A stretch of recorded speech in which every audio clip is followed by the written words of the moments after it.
ሰላም አድማጮቻችን፣ ይህ ስፖርት ነው። በአዳዲስ የስፖርታዊ የዝውውር መረጃዎች ተመልሰን መጥተናል። የመጀመሪያው መረጃችን የሚሆነው ኤሪክ ቴን ሃግ በመጨረሻ ክለብ አግኝተዋል። የማቲያስ ኩኛና የማንቸስተር ዩናይትድ ዝውውር ምን ደረጃ ደርሷል?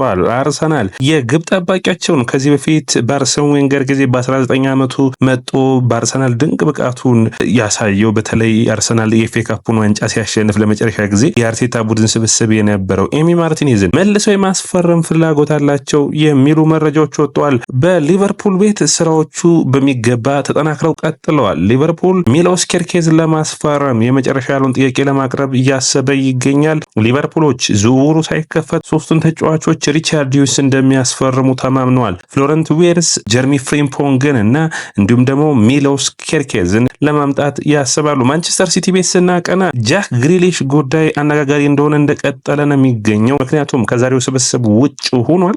ይህ ተጫዋች እንግዲህ ማንቸስተር ሲቲን በክረምት የዝውውር መስኮት እንደሚለቅ የሚጠበቅ ነው። በአጠቃላይ የተለያዩ የዝውውር መረጃዎችን ይዘን ተመልሰን መጠናል። ይህ ያያ ስፖርት ነው። ላይክ፣ ሼር፣ ኮሜንት፣ ሰብስክራይብ ማድረጋችሁን አትርሱ። ዕለታዊ የዝውውር መረጃዎችን እንድታገኙ ያያ ስፖርት ቤተሰብና አባል ይሁኑ። የመጀመሪያው መረጃችን እንግዲህ የሚሆነው አርሰናልን የሚመለከት ነው። አርሰናሎች በሚገባ የአጥቂ መስመራቸውን ማጠናከር ላይ ያስባሉ። ዛሬ የወጡ መረጃዎች እንደሚያሳዩት አርሰናል በክረምት የዝውውር መስኮት በሁለት ቦታዎች ላይ በተለይ በማጥቃቱ ረገድ ሊያንድሮ ትሮሳርድ እና ማርቲኔሊን ሳይለቁም ቢሆን ሁለት የማጥቃት አማራጭ ያላቸውን አንድ የመስመር ተጫዋችና አንድ አጥቂ ማስፈረም እንዳቀዱ አንድሬ በርታ፣ ማይክል አርቴታ እና እንዲሁም ደግሞ ጆሽ ክሮንኬ በውድድር ዓመቱን በሚገባ እንደሚገመግሙና ያሉትን ችግሮች ለመቅረፍ ትክክለኛውን ገንዘብ ለአርሰናል ቡድኑ እንደሚመድቡ የሚጠበቅ ይሆናል። ይህንን ግምገማ የሚያደርጉት ደግሞ በርታ፣ ማይክል አርቴታ እና የአርሰናል ቦርድ አባላቶች ሆነው ነው። ዛሬ የእንግሊዝ ፕሪሚየር ሊግ መጨረሻ ጨዋታ ከተከናወነ በኋላ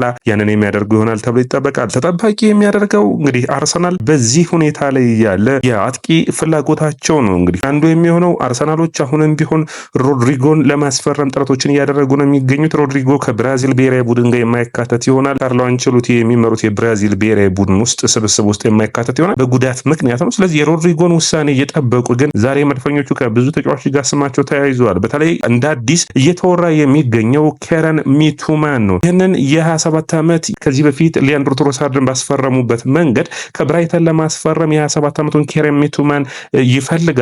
በጣም የመስመር ላይ ጥሩ ፐርፎርማንስ አለው ብሎ ያምናሉ። እስከ 50 ሚሊዮን ፓውንድ ሊያወጡበት ይችላል ተብሎ ይጠበቃል። ነገር ግን በርታ ብዙ ተጫዋቾችን አነጋግሯል። ኒኮ ዊሊያምስ ሌላኛው ተጫዋች ነው። ሌላኛው ደግሞ የኤሲ ሚላኑን ራፋኤል ሊያውንም ንግግሮችን አድርገዋል። ከሁለት ሳምንት በፊት ነው አንድሬ በርታ የተጫዋቹን ኤጀንቶች ያነጋገሩት። ሌላኛው የሆነው አዳማና ሉክማን ነው። ይህንን ተጫዋች የአትላንታውን ለማስፈረም ጥረቶችን አድርገው ነበር። ነገር ግን አርሰናሎች አሁን በደረሱበት መረጃ በእድሜው ምክንያት ከዛ ውጭ በክህሎቱም አሳማኙ ነው አላገኙትም። ሌላኛው የሚሆነው በአርሰናል በኩል የዝውውር መረጃ የሚነሳው የቤንጃሚን ሴስኮ ጉዳይ ነው። ሴስኮ ላይ ጠንከር ያለ ፍላጎት እንዳለ ይታወቃል። ነገር ግን ከጀርመን የሚወጡ መረጃዎች የሚያሳዩት አርሰናሎች 67 ሚሊዮን ፓውንዱ ለመክፈል ፍላጎት አላቸው። የ5 ዓመት ኮንትራትም ይህንን ተጫዋች ለማስፈረም እያሰቡ ይገኛሉ የሚል ነው። አንዳንድ የዝውውር ጭምጭምታ የሚባል ነገር ግን የማይታመን ነው ብዬ ማስበው አርሰናሎች ኤሚ ማርቲኔዝን ይፈልጋሉ።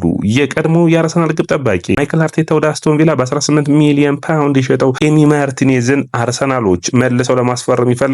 ከዴቪድ ራያ ጋር እንዲፎካከር ጠንካራ ፍላጎት አላቸው የሚል ነው። ይህ እንግዲህ የዝውውር መስኮቱ ላይ እንግዲህ መድፈኞቹ ብዙን ጊዜ በክረምት የዝውውር መስኮት አዳዲስ ግብ ጠባቂዎችን ያሳይተውናል። ጆዋን ጋርሲያም ሌላኛው ተጠባቂ የዝውውር ሂደት ነው የሚሆነው ከኢስፓኞል። በአጠቃላይ አርሰናል ላይ የሚመለከቱ እነዚህን ይመስላሉ። በቀጥታ ወደ ቸልሲ እናቅና። ቸልሲ እንግዲህ ሁምፍሪስን ወደ በርንሌይ በውሰት የነበረ ነው። ይህንን ተጫዋች አሰናብቶታል። ቸልሲ 40 ሚሊዮን ፓውንድ ከሚለቁ ተጫዋቾቹን ገንዘብ ለመሰብሰብ እያሰበ ይገኛል። አንደኛው ኬፓ አሪዛባላጋ ነው። በበርንማውዝ ጥሩ ብቃቱን እያሳየ ነው የሚሆነው ወደ በርንማውዝ ለመሸኘት እንዲሁም ደግሞ ትክክለኛ ያሉት ገንዘብ ከቀረበ ምንም አይነት ጥርጥር እንደሌላቸው እና በትክክለኛው ዋጋ ለመሸጥ ፍላጎት እንዳላቸው መረጃዎቹ ያሳያሉ። ሌላኛው ራሂም ስተርሊንግን መሸጥ ይፈልጋሉ። ቤን ቺልዌል እንዲሁም ደግሞ ቹኩሜካ እነዚህን አራቱን ተጫዋቾች በመሸጥ እስከ 40 ሚሊዮን ፓውንድ የሚያገኙትን ገንዘብ በተለይ ከክለቦች ከዓለም ክለቦች ዋንጫ በፊት ተጫዋቾችን ለማስፈረምና የተሻለ ቡድኑን ለማጠናከር እንደሚጠቀሙበት ይጠበቃል። የቼልሲ የአጥቂ ፍላጎት አሁንም ቪክቶር ኦሲሜን ላይ ያተኮረ ሆኖ ይታያል። ነገር ግን ንግግሮቹ የመጀመሪያ ደረጃ ላይ እንዳሉ ብዙዎች የዝውውር መረጃዎች የሚያስረዱ ይሆናል። ወደ አድማቻችን ሌላኛው መረጃ የሚሆነው በቀጥታ ወደ ማንቸስተር ዩናይትድ እና ሩቢን አሞሪም ስር እንሂድ። ማንቸስተር ዩናይትድ ሩቢን አሞሪም እንግዲህ ብዙ ነገሮችን እየሞከሩ ይገኛል። የመጀመሪያው ያሉት ከማንቸስተር ዩናይትድ ብዙ ተጫዋቾችን ማሰናበት ነው። ሊንደሎፍ የመጀመሪያው ከማንቸስተር ዩናይትድ የሚለቅ ተጫዋች ሆኗል። ይህ ተጫዋች እንግዲህ በመጨረሻም ማንቸስተር ዩናይትድን የሚለቅ ይሆናል። ምንም አይነት የኮንትራት ጥያቄ አልቀረበለትም። ስለዚህ ሙሉ በሙሉ በነፃ የሚለቅ ነው የሚሆነው።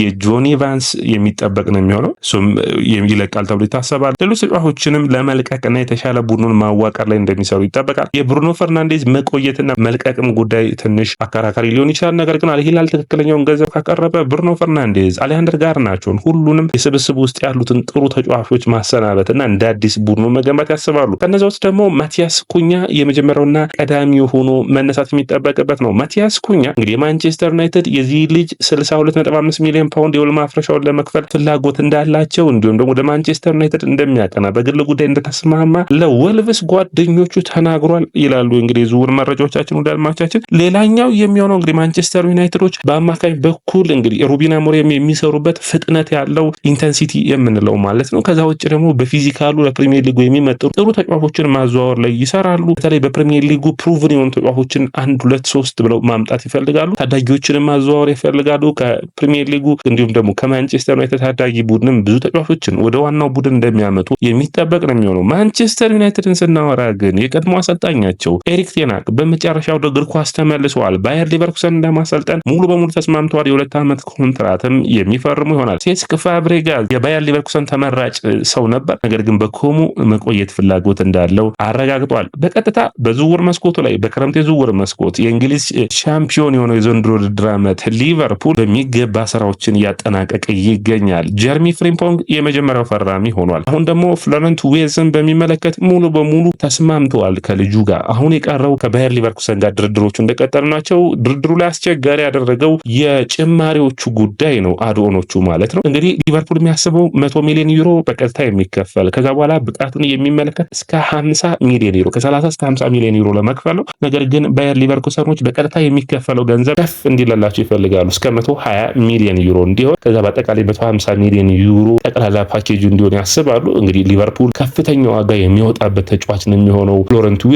ነገር ግን ሚናውን ማየት ይጠበቅባቸዋል። ሊቨርፑል ባለፉት ጊዜያቶች ትክክለኛ ከለቀቀ በኋላ የ10 ቁጥር ተጫዋች አልነበረውም። ያ ማለት ብዙ ድሎችን መፍጠር የሚችል በጣም አስፈላጊ የሆነ በጀርመን በአጠቃላይ ካያችሁት በክህሎቱ ረገድ ምንም ጥያቄ የሌለው ነው። ውደርማዎቻችን ባላንዶር ድረስ ማሸነፍ አቅም ያለው ተጫዋች ነው። በጣም አስደማሚ ነው። ፍሎረንት ዊርትዝ ከባየር ሊቨርኩሰን የሚያመጡ ይሆናል። ነገር ግን ይህንን ዝውውር እየሰሩም ስለ ኬርኬዝ ጉዳይ ሊቨርፑሎቹ አላረፉም። ኬርኬዝን ለማስፈረም አሁንም የመጨረሻ ያሉትን ዋጋ ለማቅረብ ያስባሉ። ይህንን ያሳሰባቸው ደግሞ ማንቸስተር ሲቲ እና ሌሎች ክለቦች እዚህ ዝውውር ላይ እንዳይገቡ ይፈለጋል። ሊቨርፑል ባለፉት 6 ወራት በሚገባ በዚህ ተጫዋች ጉዳይ ላይ እየሰራ ይገኛል። ሪቻርድ ሂውስ መደነቅ ይጠበቅበታል። ለሊቨርፑል ደጋፊዎች ከባለፈው ክረምት በኋላ ብዙ ተጫዋቾችን በዚህ ክረምት በፍጥነት መጨረስ የአርነ ስሎትን ቡድን ማጠናከር ላይ በሚገባ እየሰሩ ይገኛሉ። እንግዲህ ሌሎቹ መረጃዎቻችንን ደግሞ ላድረሳችሁ። እንግዲህ የመጀመሪያው መረጃችን የሚሆነው ሌላኛው ሪያል ማድሪድ ዣቪ አሎንሶን አስፈርሟል።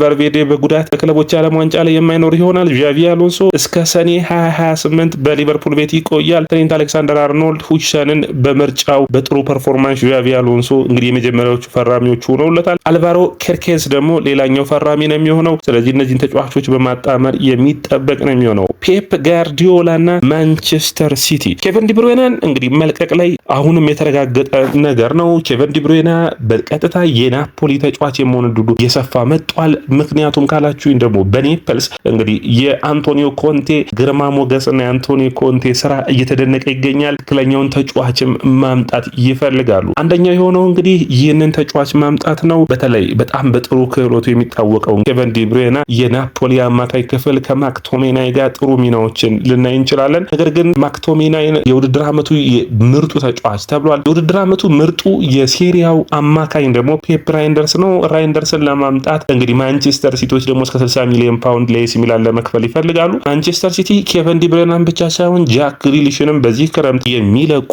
ይሆናል። ይህ እንግዲህ ምን ያክል ጠንካራ ስብስብን ማንቸስተር ሲቲ ለሚቀጥለው ዓመት እየሰራ ይገኛል። ፔፕ ራይንደርስ እንግዲህ ኬቨን ዲብሬና አንጻር በፊዚካል በኩል በሩጫው በኢንተንሲቲው በኩል የሚደነቁ ነው ሳለ በእግር ኳስ ክህሎቱ የኬቨን ዲብሬናን አይኖች ግን የማንቸስተር ሲቲ የሚፈልጉ ነው የሚሆኑት። ሌላኛው እንግዲህ የመጨረሻ ያልኳቸውን የዝውውር መረጃዎች ላድረሳችሁ። እንግዲህ አርሰናል ሊያንድሮ ትሮሳርድ በዘንድሮ ውድድር ዓመት በብዙ ጨዋታዎች በመድፈኞቹ በመጫወት ሪካርዱን የያዘ ሆኗል። ከ2003-2004 55 ጨዋታዎችን ከሁለት ወር የተጫወተው ነበር። ሊያንድሮ ትሮሳርድ 55 ጨዋታዎችን ተጫውቷል። በሚገርም ሁኔታ በውድድር ዓመቱ ምንም ጉዳት ያላጋጠመው ተጫዋች ነው። አዲሱ ኮንትራት ንግግሮች እየተደረጉ ነው የሚገኙት፣ በመጨረሻዎቹ ደረጃ ይገኛሉ። ጆናታን ዴቪድ እና የእንግሊዝ ፕሪሚየር ሊግ እንግዲህ እንደቀጠለ ነው። ብዙ ክለቦች ጆናታን ዴቪድን ለማስፈረም ይፈልጋሉ። ማንቸስተር ዩናይትድ አንዱ ነው። ነገር ግን ናፖሊ ኬቨን ዲብሬናን እና ጆናታን ዴቪድን በነፃ ለማስፈረም በሚገባ ስራቸውን እየሰሩ ይገኛሉ። አሌሃንደር ጋርናቾን የሚመለከት ማንቸስተር ዩናይትድ 60 ሚሊዮን ፓውንድ ጠይቀዋል። ትክክለኛው ክለብ ማን ነው የሚለው ግን አከራካሪ ነው። አንደኛ ናፖሊ የዚህ ተጫዋች ዋጋው ከፍተኛ ነው ብለው ያስባሉ። ነገር ግን ቼልሲ አሁንም እንቅስቃሴዎችን ያደርጋል ተብሎ ይጠበቃል። በማድሪድ በኩል እንግዲህ ሉካስ ቫስኬዝ እና ሞድሪችን አሰናብተዋል። ነገር ግን በክለቦች ዓለም ዋንጫ ሁለቱም ሪያል ማድሪድን ወክለው የሚጫወቱ ይሆናል። ከሊቨርፑል በኩል አንድ ነገር ላንሳ። የኳንሳ ጉዳይ እንግዲህ አከራካሪ ሆኖ እንደቀጠለ ነው። በዘንድሮ ውድድር ዓመት ብዙ የመጫወቻ ጊዜን ስላላገኘ ተጫዋች ከሊቨርፑል ሊለቅበት የሚችልበት እድል ሰፊ ነው። ነገር ግን ብዙ ቡድኖች የዚህ ተጫዋች ፈላጊ ናቸው። አንዱ ኒውካስትል ነው። ሌላኛው ደግሞ በዛሬው የዝውውር መረጃ ያየነው ኖቲንግሃም ፎረስት ነው መጥቷል። ውድ አድማጮቻችን እነዚህ አዳዲስ የዝውውር መረጃዎች ቶሎ ቶሎ እንዲደርሳችሁ ያያ ስፖርትን ላይክ፣ ሼር፣ ኮሜንት፣ ሰብስክራይብ ማድረጋችሁን አትርሱ።